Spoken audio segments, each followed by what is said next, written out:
Bonjour à tous. Pour introduire cette vidéo sur l'ADN, je vais tout d'abord commencer par décrypter ce sigle. L'ADN est plus connu sous le nom d'acide désoxyribonucléique. C'est une longue molécule composée de gènes, de nucléotides et de chromosomes. L'ADN est une molécule qui est présente dans toutes nos cellules vivantes. Je vais vous décrypter tous ces termes dans la suite de la vidéo. Commençons par les gènes. Donc les gènes sont les plus petites unités d'information génétique que l'on peut avoir dans nos cellules vivantes. Les gènes sont contenus dans les chromosomes. Les chromosomes qui contiennent donc le patrimoine génétique d'un individu sous la forme de milliers de gènes. L'ensemble de ces gènes d'un individu forme donc un code unique, ce qu'on peut appeler communément le génotype. Ces gènes commandent la synthèse des constituants du corps humain, notamment les protéines, les ARN, les enzymes. Ces constituants du corps humain sont essentiels à notre développement physique et psychologique. En clair, dès la naissance, ce sont ces constituants qui vont déterminer notre corps humain. Avec les aspects physiques de notre père et de notre mère. Ce qu'il faut retenir après ça, c'est que l'ADN n'est pas composé que de gènes, mais il est composé aussi de répétitions de nucléotides qui est constitué de 4 bases différentes de bases azotées, l'adénine, la guanine, la thymine et la cytosine. Les bases azotées sont notées chimiquement A, G, T et C. Les nucléotides ne sont pas composés que de bases azotées, mais aussi de sucre et de groupements phosphates. Ce sont des unités de construction des acides nucléiques. Sur le schéma présenté de la structure du nucléotide, on peut voir la base azotée, le sucre et le groupement phosphate qui sont liés par des liaisons covalentes. Autour des chromosomes. Donc les chromosomes sont donc principalement la source des gènes. C'est dans les chromosomes que l'on va avoir les gènes. Ce sont donc les chromosomes qui renferment les gènes. Ici sur le schéma, nous pouvons voir qu'un chromosome regroupe donc des enchaînements de nucléotides, des gènes composés de bases azotées principalement. Ici on peut voir donc les bases azotées A, T, G, C. Et donc ces chromosomes sont présents chez notre père et chez notre mère. Ce sont donc ces chromosomes que l'on va hériter de nos parents.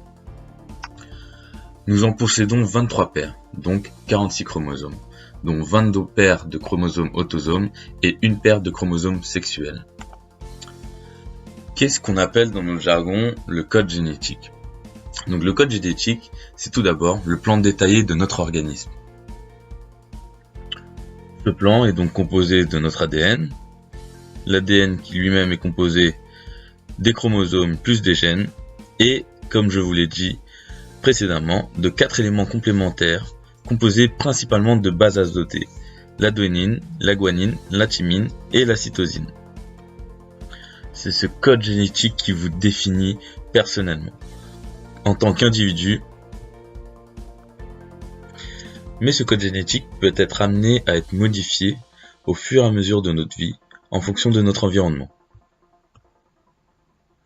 Ce code génétique est l'ensemble des règles permettant de traduire les informations contenues dans le génome des cellules vivantes afin de synthétiser les protéines. Au sens large, il établit la correspondance entre le génotype et le phénotype d'un organisme.